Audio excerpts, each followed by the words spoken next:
Were you guys Sure. stuck out there in the lobby with me?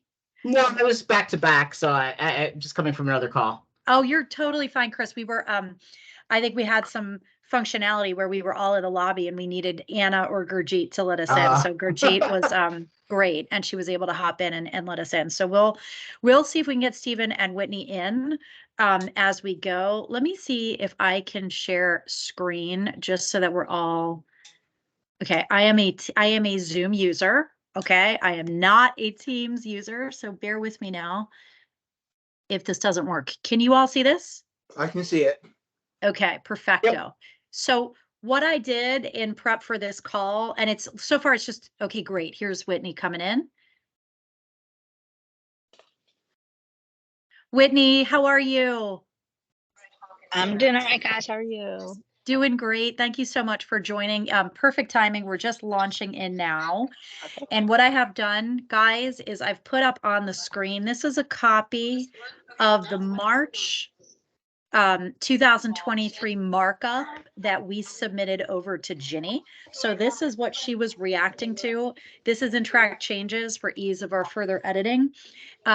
What I did, just so that we can sort of look at the comments and then toggle to the portions of the draft that implicates it, is I've put Ginny's issues list in this comment bubble over in the corner. Can you all see that okay? Yes, I can see Yep. it. Okay. All right. And let's maybe just kind of roll through them from a high level perspective, and then we can, yeah, Chris, go ahead. Can I ask one quick overarching question, not to consume time? Of course. What is our goal with respect to our interactions with the county attorney's office at this point? I think, Chris, it's to identify Can you what just give a little bit more Yeah, sure. context on that question? I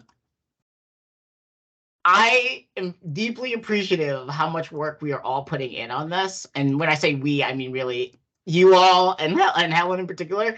I'm a little tired of the back and forth on this. And I've been a huge advocate for, I'm almost at the point where I don't necessarily care if the county attorney's office agrees with us or not on these matters. I want to send a version up to the board and let them fight with the county attorney's office, or make a public declaration that they're simply not going to accept our requests and have them justify it. So I'm just mindful that I'm pretty sure the first draft of this could have gone up, that y'all came up with like 2 years ago, could have gone to the board. But I feel like and maybe it's not some nefarious plot here, I don't know, but I just feel like we have done a tremendous amount of work that perhaps should have been on the board and the county attorney's office at this point, if they take our recommendations around updating the ordinance seriously. So I'm just want to be mindful of like how much more of this do we really think is on us, as much as it is that it feels like death by 1,000 cuts of edits from their office. I'm saying this with a deep appreciation for Jenny, but I just feel like, aren't we at the point maybe where we just say, here are the disagreements between us and the county attorney's office, and as the legislature of this county, you all should make a decision, and if you don't want to pass it, you should publicly be accountable for why you don't.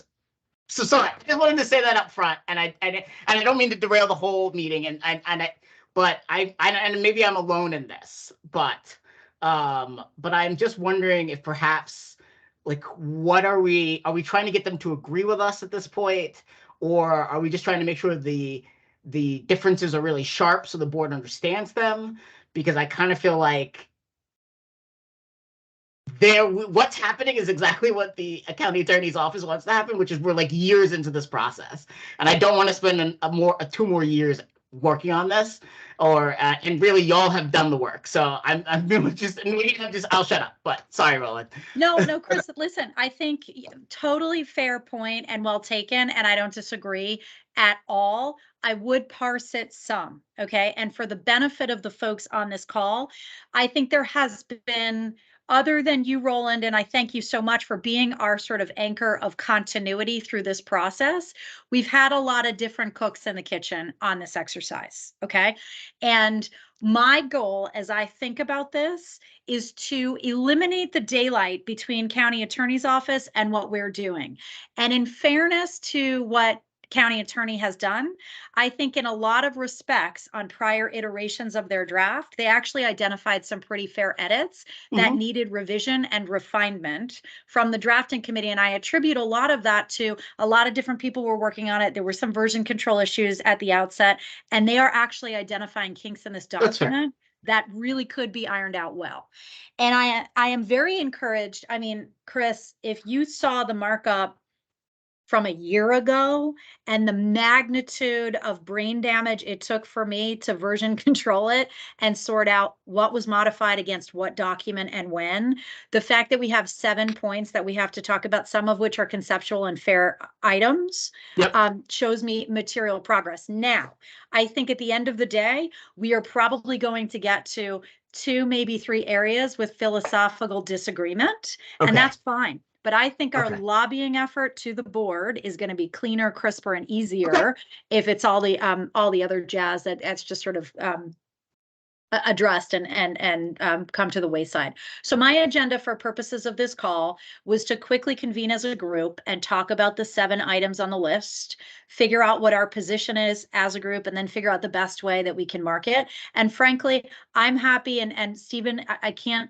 because I'm sharing screen. I can't see if Stephen is on yet. Is he? Guys who can see the participant list. I'm hopeful that Stephen will be willing to continue to work with me because he has also been a laboring oar on the draft on any implementation that we need to make. And there are a few pieces where I think we're going to need his help. So unless, and forgive me, if you guys can just call off mute if you have questions, because I'm sharing screen, I can't really see you. So if I'm barreling over you, it's not intentional. So just stop me if there's any preliminaries before we launch. Okay. All right. Look, definition of county workforce, I think, and Roland, look to you for any kind of historical drafting committee insight on this, because I think this predates me. But the idea was, let's broaden it up, right? And let's extend, like many other jurisdictions do, at least the employment related protections of this ordinance, not to just employees, but to also those people who are contractors who may be misclassified or what have you. And so I think the spirit of the edit was to extend the definition of county workforce, which lives down here, to contractors as well as employees. And Ginny makes this point about, well, we actually have who constitutes a contractor defined with precision, and our language is anyone who receives a benefit, which I kind of agree with Ginny. It is a little bit amorphous, and if there is a way in which we can actually connect it to people who are workers who could be misclassified workers, I think that's a fine edit that might get this a little bit tighter. But Roland, do you have any insight on the genesis of this edit to begin with? Yeah, it really was. It all started out as a very, very simple effort in order to bring the local ordinance in compliance with the state ordinance, because the state statute, because the Democratic legislature had expanded rights under the human rights statute, which we did not have in our local ordinance. So what started out as an effort to just bring the local ordinance in compliance with the state ordinance resulted in something that was far bigger, because there were certain members of the commission at that time, and a couple of them are still on the commission, who took the position, well, if we're going to send something up to the board in which we're going to propose changes, then there are all these other things in the ordinance which are very, very old, and maybe we should send those forward as well. We should do it all pretty much at one time, instead of doing it, one item this year, one item next year, et cetera, et cetera. So that led to this big project to do it pretty much this way.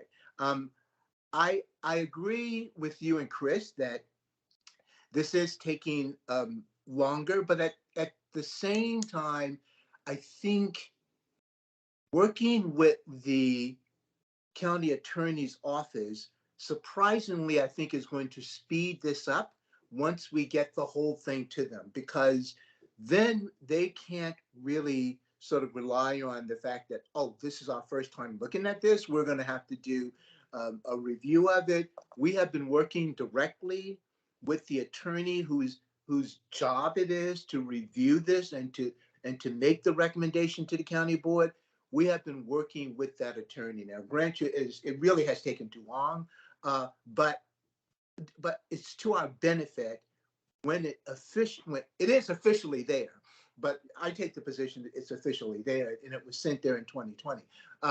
But now what we're doing is we're working, as I look at it, we're working with the county attorney on helping them, I guess, prepare whatever they're going to prepare for the county board, because I don't think we're going to be part of the recommendation that goes to the board. My past experience from working with efforts to amend the statute is it really comes as a recommendation from staff. We may, if recommendation from staff doesn't agree with us, I think we should request the opportunity to speak to the county board on what's before them. But if we keep working with the county attorney, and we're doing it now, hopefully that's going to minimize what's going to be the sort of discrepancy.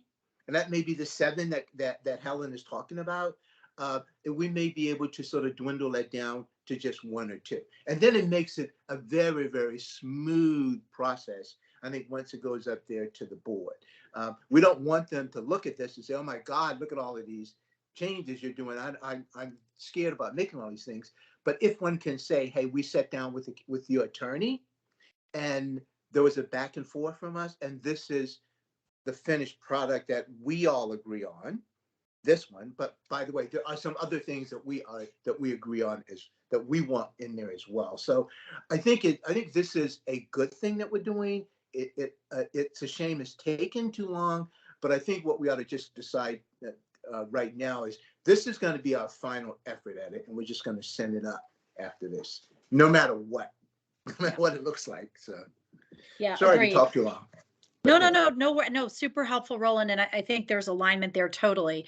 I guess the question for you is, when we wanted to include the definition of Arlington County workforce to pick up contractors, am I right that the original drafting committee was very focused on picking up those service providers and those workers who could be equivalent to misclassified workers? We weren't talking about really anybody who receives any benefit whatsoever from a taxpayer funded revenue in exchange for services, right?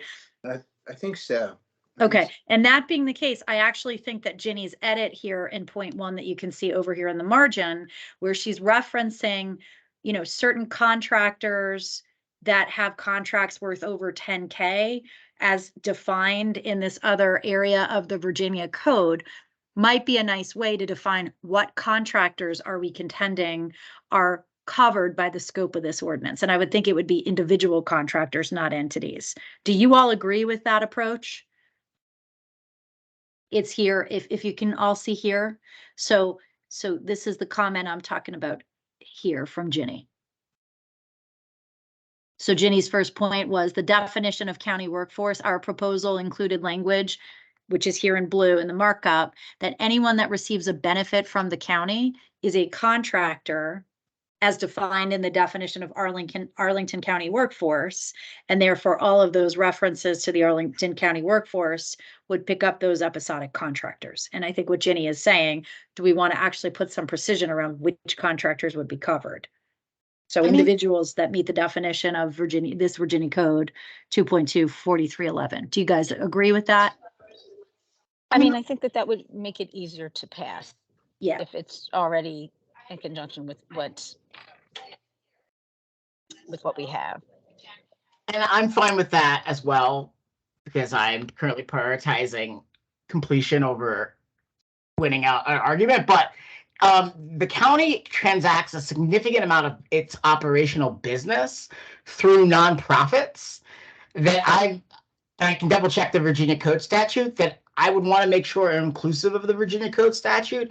For example, AHC, most of the county's housing, most of the county's affordable housing units are managed by nonprofits under contract with the county. And I would assume that we would want their behavior to be regulated by the ordinance in the way that we've made changes. So I think as long, and it's often the case that organizations that receive grants or have contracts fall into the category of contractors. So I'm fine with adding more precision, but I do think it's important to note that the county uses contractors to transact significant business. And so things like AHC or other housing providers that make sure like nonprofits aren't exempt from that code provision, because that would be problematic if we were wanting to ensure that they're included in that workforce. And that's ultimately what concerned me, is that when a government significantly uses contractors to achieve its policy ends, that sometimes insulates those contractors from responsibility. And I would just hate for us to be doing that now, or for us to continue that. So I identify myself by looking again at the Virginia Code statute that's referenced.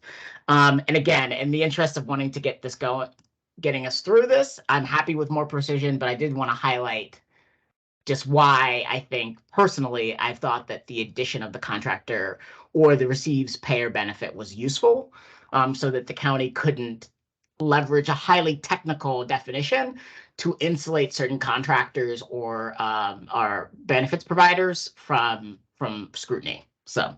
And my thinking on that, Chris, I completely agree with you, right? My thinking on this under the construct of this ordinance is that actually those contractors that are themselves employing workers, nonprofits in Arlington, and are providing services to the county are going to be separately covered by the purview of this ordinance because they are employers, right? Yeah. Right. So, yeah. So those, let's say those discriminated against employees have recourse both against their direct employer, the nonprofit, potentially against the county under theories of joint and several liability or joint employer liability. And then, arguably, they may be able to take the position that they are individually also constituted as part of the Arlington County workforce. Yeah, and I think I was more concerned with a resident, in the same way that our our recommendation to expand education as in the jurisdiction of the statute, the ordinance was intended to ensure that parents have the ability to file claims, not just employers of the school district. So my concern was less employees, but more of residents. But at the same time, there are obviously residential protections throughout the ordinance that definitely apply. So that's why I'm not going to die on the hill, but I'm just nor do I need to die on the hill, to be clear. Like, I think that the specific example of like how residents in an HC facility can file independently under the housing protections, but I'm just mindful of any future I don't know if there's a scenario by which a county resident might be impacted by how services are delivered, but might not be covered by the ordinance because they're not an employee. But that might be a very small Venn diagram of situations. And so I'm comfortable with whatever you all decide in terms of following an existing definition.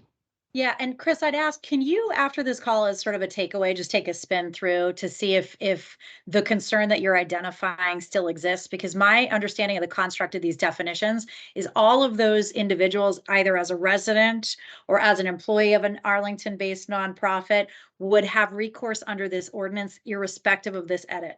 But if you see that there is some subset for which there isn't protection, then I agree with you. We should close that loophole over. I'm not sure that would that we would leave those people without recourse, given that they have other angles to the protections of the ordinance. But so pending, Chris, if you see anything that I'm not seeing, I think what we've reached consensus is to accept Jenny's threshold of what material contractors we're talking about, and that we would limit the definition of contractors to individual contractors that meet that definition. Do we agree? Mm-hmm. Okay, great. So that's point number one. Point number two, Whitney, would love for your eyes on this one. I think certainly, and Chris, you've just said it, right? The intent of the edit that we made in picking up schools when we did in the last markup that went up to the board in May was to provide both the employees of schools with employment related recourse under this ordinance, but to also open this ordinance up to provide students and parents with a pathway to raise their concern and their complaint, right? That's our intent.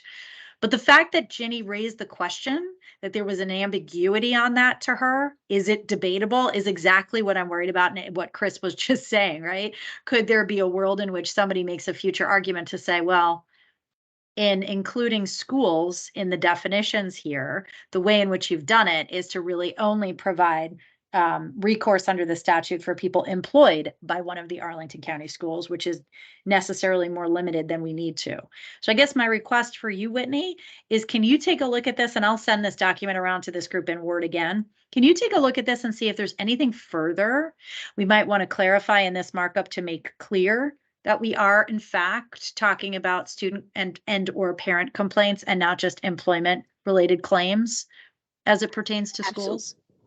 Yeah, absolutely. Well, what's actually very interesting is I just had a talk with the superintendent, and he actually, as a person who was on the Human Rights Commission and helped draft the language for the in Arlington Human Rights Commission to include schools, he doesn't remember exactly how it's worded, but he felt as though employment actually wouldn't or shouldn't or couldn't be covered based on the new oh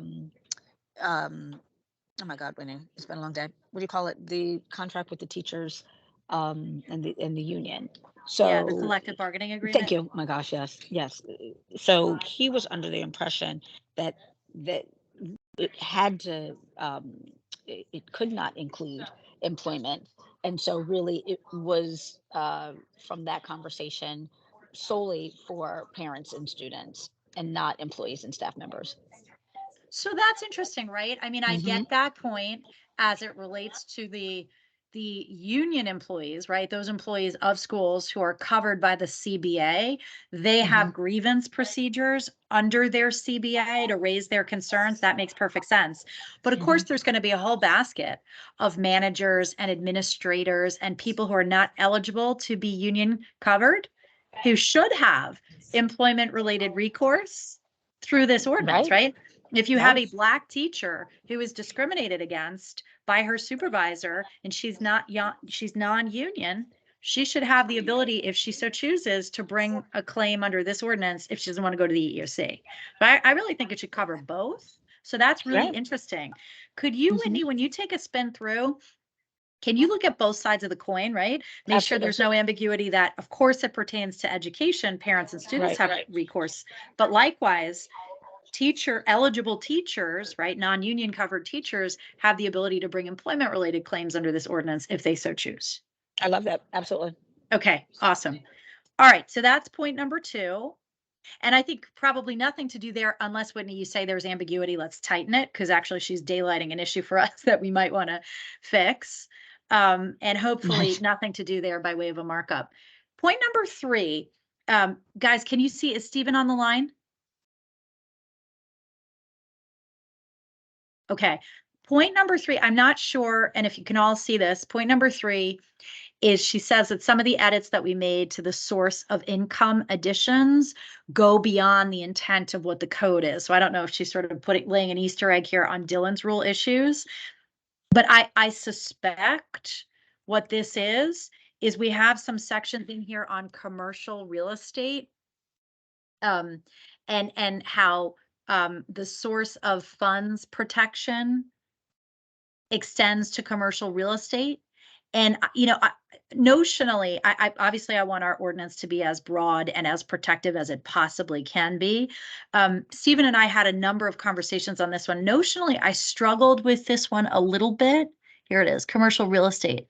I struggled with this one a little bit of having source of funds or source of income exist as a protected attribute in the commercial real estate context, because the very nature of that business, of course, is to look at whether or not, you know, some sort of investment partner is investment worthy. And as part of any ordinary diligence in a commercial real estate deal, you're looking at somebody's, you know, financing, somebody's debt picture and the like. That's part of the business of doing that.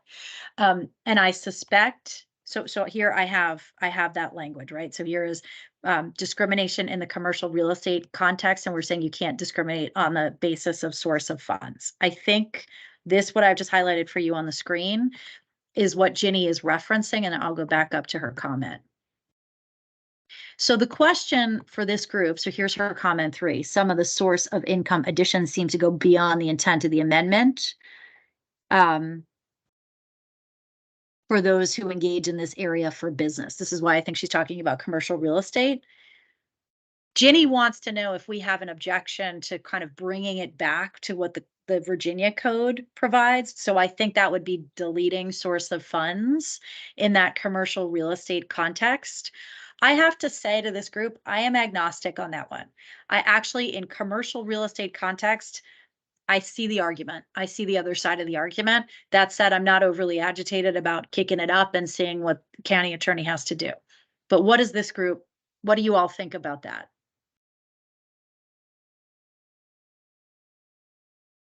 I don't have a strong view on this. Roland, I think you are talking, but you are muted. Thank you for telling me that. I don't have no, I'm really not wedded to that because source of income was mainly meant to deal with housing, but at the same time, could there possibly ever be an instance in which it was, source of income would be pertinent in that particular area? So I'm all for kicking it up with it in there and then let them kick it out if they want to. Yeah, because you're right, Roland. I mean, okay, let's say you have, I don't know, some real estate investment trust comprised of investors who have taken government subsidies or grants in the past, and they've combined and they've come up with some investment vehicle, right? And a commercial real estate, I don't know, a VC or a private equity firm is like, I don't want to work with these guys. They have government subsidies, right? You're right. I suppose that could be a proxy for discrimination. So you're right. Why don't we just keep it in? So we'll respond to Whitney. Yes, we do object to you pairing it back to what's in the code. We think this is an important protection. Very good. Okay. All right, good. All right, point number 4. Here's my suggestion. So we took some of the harassment language from other very progressive jurisdictions. So I think San Francisco or San Diego, one of the big cities in California, has a very nice, robust section in its ordinance on anti-harassment protection, and it gets very robust and detailed. And that's what we cribbed from for purposes of this. And she wants to, and I think that the California template is based upon sexual harassment examples. And she's saying, are you guys open to us building these examples out to put some of this harassment on the basis of disability, race, nationality? Fine with me. If they want to pick up the pen and build out the work that we have done, I think that's appropriate. Anybody have an objection here? No objection from me. No, I think that would be a great idea if they build on it. Yep, no objection either. Okay, good. And then in that California template, again, there is a reference to private information in the harassment section. I think it's something like harassment can be, deliberately disclosing somebody's private information in a way that's creating an abusive or hostile work environment. I don't have any concern with Ginny defining what sort of information would be private, right? Could be personnel information, could be personal, financial or medical or, familial information and the like. So if she wants to pick up the pen and expand upon that, I think that's fine. Anybody have a concern with that? No. So Helen, really what she is looking at doing is expanding the section that we have that we're proposing on harassment, because it's a pretty big section that we are proposing. So does she want to expand that? I think, and by the way, that's H, which is 31-13. Can you tell me what page it is, Roland, so I can Yeah. scroll to? Yeah, I think it's 31-13. It's 13, page 13. Okay. All right, I'm getting there. Okay, here it is. I think when you look at some of these examples here, Okay. Where I've highlighted on the screen, I think that some of these subsections are very clear that they are related to gender-based items. And so I think she was suggesting finding a way to weave in more broadly that these examples can pertain to somebody's race, religion, national origin. Obviously, some of these things, sexual gestures and touching and pinching and the like, might be more pertinent to sexual harassment, but they can be germane to other protected attributes as well. Very good. Okay. Good. Thanks. Yep. Okay. So, all right. I think we're all good on, go ahead, Jenny, have fun with harassment, expand it as you will. It's all consistent with what we're doing. And if she's happy to take the pen on that, I'm happy. All right. Point number 6, and this might be something that I take offline with Stephen. There are a number of places kind of peppered throughout here. And Roland, you might have insight on this, and let me see if I can't put my finger on it. There are a couple of places where we've said things. Yeah, here it is, folks. Can you all see this on the screen? So it's beneath harassment. Okay, it's B and C. Okay, so A of this section is you can't engage in unlawful harassment, and we have that big definition of harassment. B of this section is you can't violate Virginia code as it relates to state grants and programs. You can't, and then C is you can't violate the Virginia code as it pertains to voting. I got to be honest, I'm a little bit of the point of view that, like, does it hurt to call out what you can't otherwise do under the Virginia code? No, it doesn't hurt, but what does it actually get us, right? And I guess we're saying, like, don't engage in discrimination, harassment, or retaliation in these contexts either. But it is a little bit confusing that we just have these B and C's in here. And I think that's what Ginny is focused on. So Roland, any insight on the genesis of these or why we wanted to do these? Yeah, I think the member who proposed that is not here to speak to that, but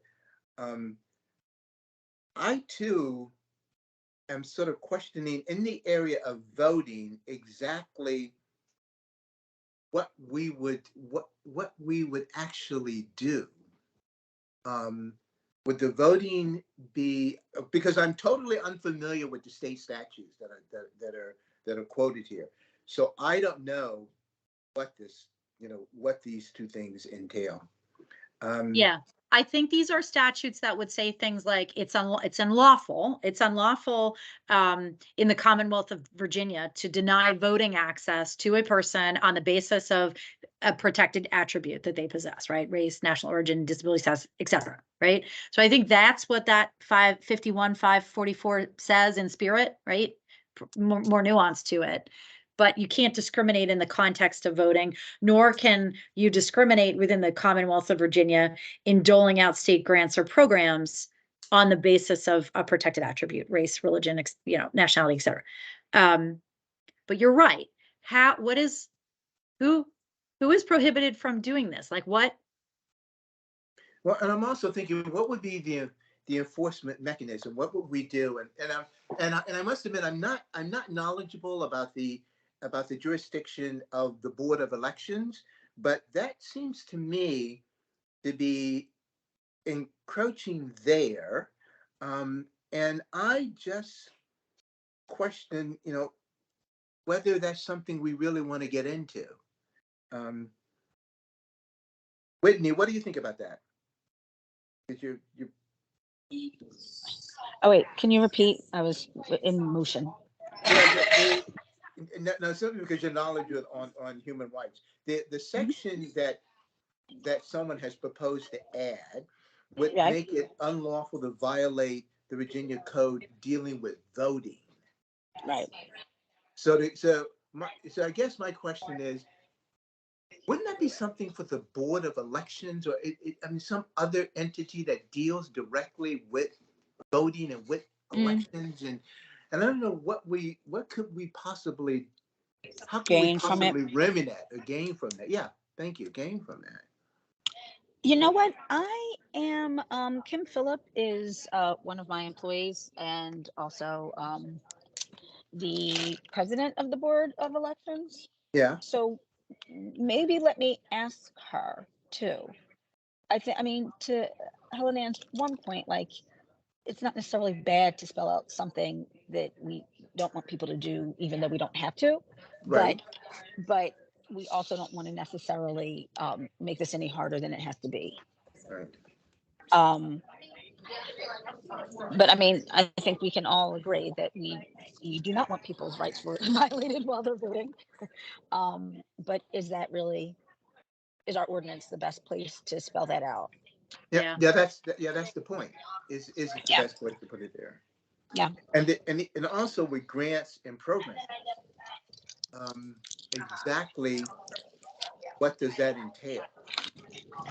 And Roland, I mean, I like the way Whitney just described it, right? I mean, Whitney, it's almost like it's a statement of policy. Like, you're right, Roland, like there's probably no enforcement teeth on this, right? Because I suppose if somehow, I don't know, I mean, I can't even come up with the hypothetical. You're an employer, you failed to permit your Black employees to take time out of their business day to go and exercise their legal right to vote. And that's happening along racial lines, right? Is there now the argument that the aggrieved employee can now bring a claim for direct discrimination in terms and conditions of employment, but then separately rely on Section C? My employer, impugned my ability to vote by denying my time off request in a way that was inconsistent to my comparator white employees? Maybe. I mean, maybe. Now, would they lean on the human rights ordinance for that? No, but it just provides a separate avenue of recourse outside of just the traditional discrimination prohibition above. So maybe it's worth, just like how we said before on the commercial real estate one, we could come up with one very extreme hypothetical where it may actually be pertinent and germane to a set of facts, but having the articulation of our commitment to this policy doesn't really hurt, right? Unless it's an encroachment, in which case the county attorney's office can tell us that. Some legal reason why we shouldn't do it. Well, Helen, taking into consideration now the example that you posed, I think now we probably should mention something. Yeah. About that, because clearly that would be something I think that the commission could deal with. If it was a matter of discrimination on the job, then that clearly would come under our jurisdiction. Yeah, it's arguably already covered under employment, but it's just an alternative path to address the same basket of unlawful conduct. Yeah. Stephen, I see that you have joined, and perfect timing. I'm not to put you on the spot, but we are, Stephen, can you hear us okay? I just want to make sure you're successfully in the lobby, and I can't see because I'm sharing screen. Yep. Okay, perfect. So Stephen, just to catch you up quick, what we have done as a group is I have our latest copy of the big markup, right, that we did, not just the schools markup. I have that up on the screen. And then here in the comment bubble, I have Ginny's 7 points. So we've sort of talked through in some kind of where we're landing on these. And the genesis is, we'll take a spin through to just make sure that there'd be no unintended consequences on limiting the definition of contractors for point 1, right? So remember, Arlington County Workforce picks up contractors. We're going to make sure that we're very clear in our markup that when we include Arlington County Public Schools, we're doing that from an educational perspective. So parents and students have recourse under this ordinance, but so too do teachers if there is discrimination or harassment in the employment context in those employers within the county. We're going to hold firm on commercial real estate references to source of funds and source of income. Stephen, you and I have chatted about that a bit, but we've gotten consensus here from the rest of the group. Some of the edits that Ginny wants to make in actually expanding our language on harassment to make it more precise, it applies to other protected attributes. We're totally fine with that so long as she picks up the pen. And so here we are, we're on this conundrum. And Stephen, you and I have talked about this quite a bit. It's those 2 provisions, right? And I'll toggle to them in a second, but I just wanted you to see the comment that we're talking about.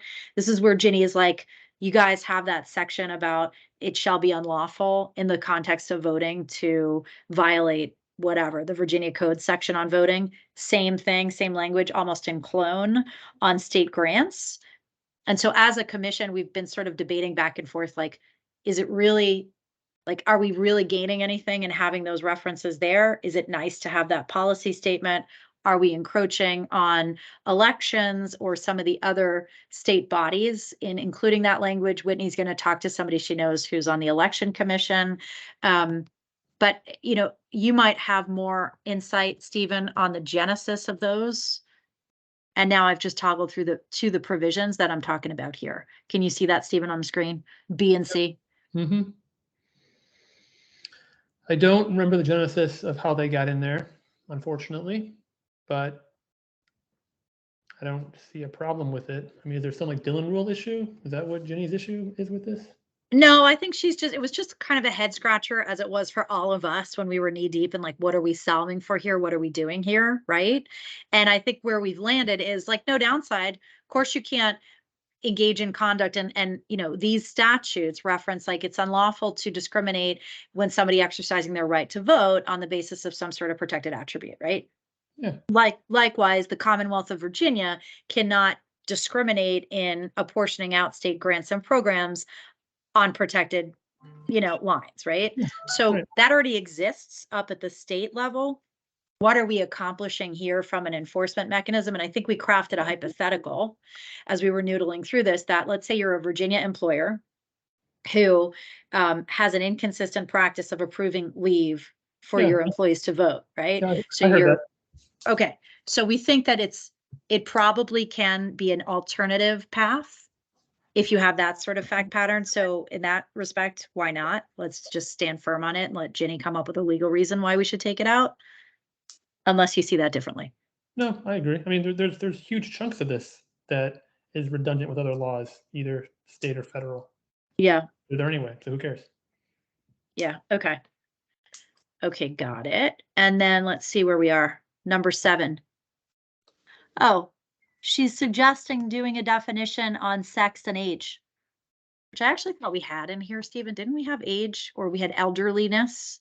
Yeah, I thought so. Elderliness is defined. I guess gender is not defined. Gender identity is defined, but gender is not defined. And then I guess age is not defined, although that's pretty obvious. But if she's willing to pick up the pen on it, I'm totally agnostic. If she's going to do the work, I'm fine with it. Anybody disagree? I don't really disagree, but I don't know what the difference is between gender and gender identity. Potentially how you were born biologically and how you identify. Potentially. I don't know. Yeah, I think that's right. Because you have gender identity and gender expression are two different terms, and transgender refers to when the gender assigned at birth is different than your gender identity. So what is gender generally? Right. I mean, I'm sure we could find that language. Yeah. If we just remove identity from the defined term and just call it gender, I wonder if that will resolve the issue. Can someone read the defined term? I'm driving now. Yep. Gender identity means the gender-related identity, appearance, or other gender-related characteristics of an individual without regard to the individual's designated sex at birth or further defined by the laws of Virginia. I think that's a very precise definition of gender identity, the internalization of gender, which contrasts with gender expression, the outward. And so I really do think gender is not as narrow as that. Yeah.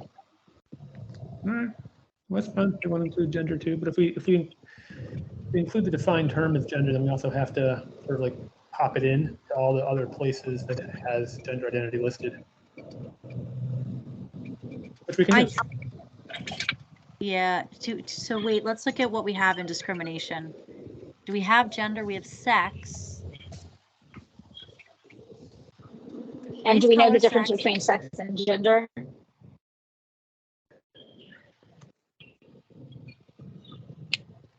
Yeah. You know what? I'm looking at this and I'm seeing that like we picked up. Now, I get the gender identity edits came in 2020 before our markup, right? Roland, you might know that. Yeah, I did. Yeah, it's part of the statute. So here's what's interesting, right? So look at 1A, A1A, Whitney, we're looking at housing, prohibited acts and housing. Mhm. Gender identity is actually not called out. Am I not seeing it here? Yeah, gender identity is not called out as a protected basis in A1A. And that actually should have been picked up in the prior edit because it's everywhere else. So now I'm all of a sudden thinking, like, should we scrub this and make sure gender identity, gender and gender identity appear everywhere it needs to?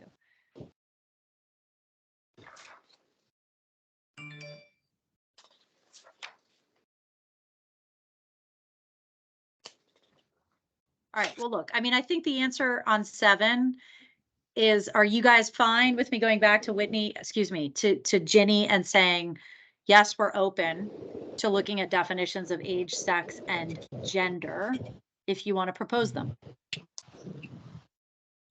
Sure. Sure. Okay. Okay, look, so here's what I'll do by way of next steps, because I know we only have 6 minutes left. Let me craft a draft response Would to we Ginny. prefer? And I'd like for Ginny, if she's willing to do it, and some of the language of her issues list suggests that she is, I'd like to invite her to take the pen on some of the issues that we're open to. And this way we can react to her markup as opposed to us doing that work ourselves. The only gating issue I have on that, Chris, is just that one issue that you were going to take a spin through on the contractor side. And then Whitney, if you don't mind taking a spin through on the school side to make sure it's If we're full going sum to on both Brother's sides. Well, if I'm going to your brother's senior awards, then we're going to your brother's senior awards. Hey, Helen, I've been looking at. I'm pretty comfortable on that issue. I don't think I need to dig into it. Okay, Um, so we're okay yeah. saying yes to Ginny on that one. Yes, let's Okay. just move it forward. Okay, all right. That being the case, so then let me draft a responsive email. I'll run it by this committee, make sure that you all agree. If you have any edits on the draft note to Ginny, please make them and send them to me directly. We can get this off to Ginny. Hopefully she'll then deliver a markup to us and we can review those asynchronously and then maybe just come together and just align in our thinking for another 20 minutes, half hour. And then off we go. Off it goes. Good. Sounds good. Thank you. Sounds good. Good. All right, guys, before we break, any other questions or comments on process? Chris, is your hand up? It is not. Okay, Or at least it's perfect. not.